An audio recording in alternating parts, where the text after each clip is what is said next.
Dans l'épisode de Demain nous appartient du mercredi 19 janvier 2022, Tristan, Mathieu Alexandre, a accepté de devenir le chef personnel de Sylvain, Arnaud Henriet, et Christelle, Ariane Séguillon, mais cette dernière se montre très exigeante.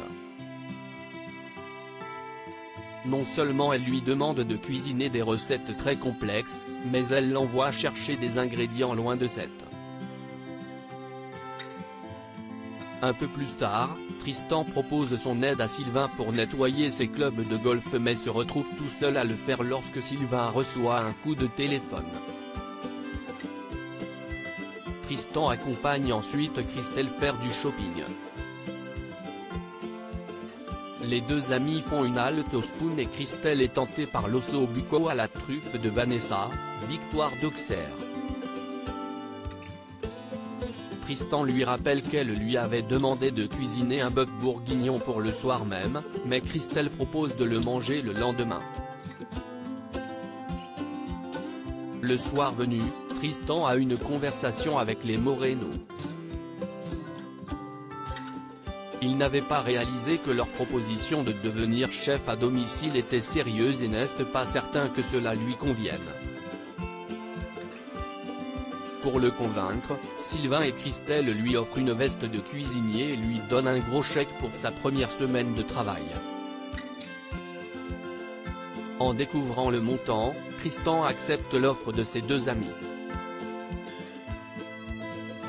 Après avoir appris l'arrestation de Zoé, Aurore, Julie Desbazac, se rend au commissariat et découvre qu'il s'agit d'Estelle, Clémence Bretéché, sa fausse petite sœur. Celle-ci s'est fait interpeller en train de dealer avec 300 grammes de cannabis et l'équivalent en monnaie. Elle demande à Aurore de la sortir de prison sous peine qu'elle ne révèle à la police qu'elle n'est pas la vraie Zoé Jacob, mais Aurore fait comprendre qu'ayant été prise en flagrant délit, elle n'a aucune chance de ne pas faire de prison ferme. Dans le même temps, Sarah, Camille Genot, compare les empreintes digitales de Zoé avec celles du fichier de la police.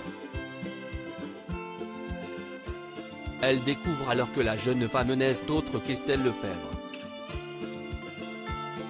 Martin, Franck Monsigny, en conclut que Pierre, Laurent Olmedo, avait raison sur Estelle.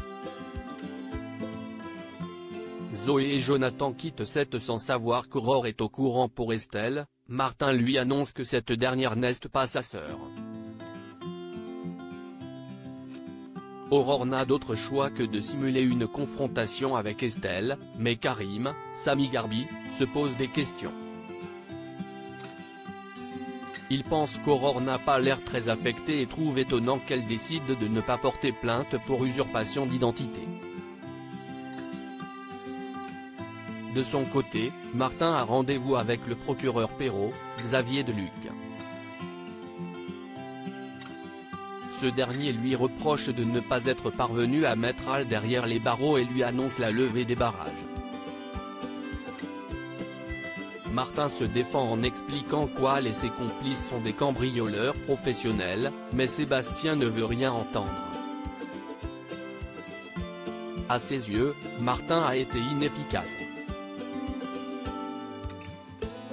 En rentrant au commissariat, Martin découvre que sa moto a été déposée par Al. Celle-ci a même laissé sa signature sur le réservoir pour provoquer le commandant. Martin demande à ce que l'ASPT passe le véhicule au peigne fin, mais les chances pour qu'Al y ait laissé des empreintes sont proches de zéro. De son côté, Aurore remercie Roxane, Raphaël Volkov, de l'avoir couverte auprès de Martin.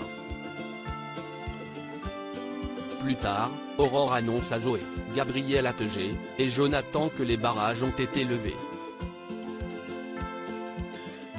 Ils sont désormais libres de partir et disent au revoir à la policière, heureuse que tout se termine bien pour eux.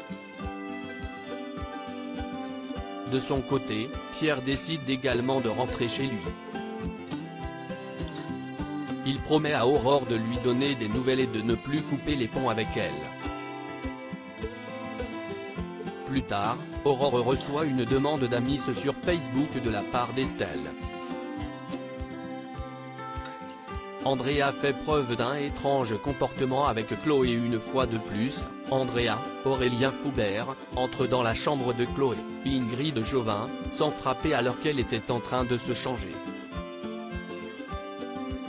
Agacée, Chloé lève le ton et lui fait remarquer qu'elle lui a déjà dit plusieurs fois de frapper. Elle va ensuite rendre visite à Anna, Maud Baker, à l'hôpital et lui confie ses doutes sur Andrea.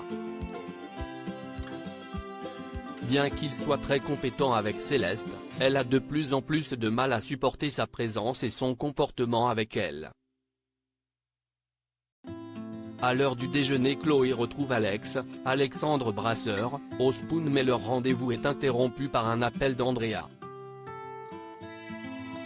Céleste ayant de la fièvre, Chloé décide de couper court à son déjeuner et de rentrer. Au même moment, Andrea consulte l'album photo de la famille et vole un cliché représentant Alex, Chloé, Maxime, Judith et Céleste. Au retour de Chloé, Andrea lui annonce que Céleste a vu le médecin.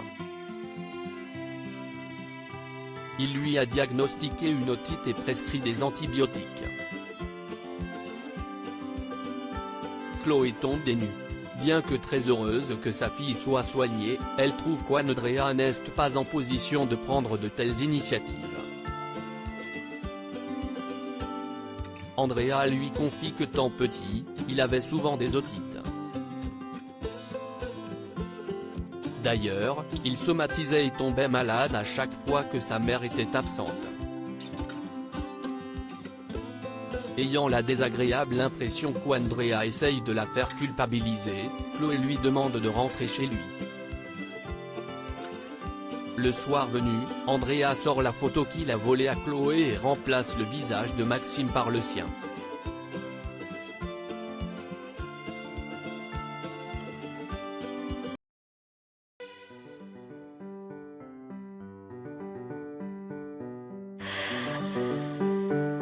나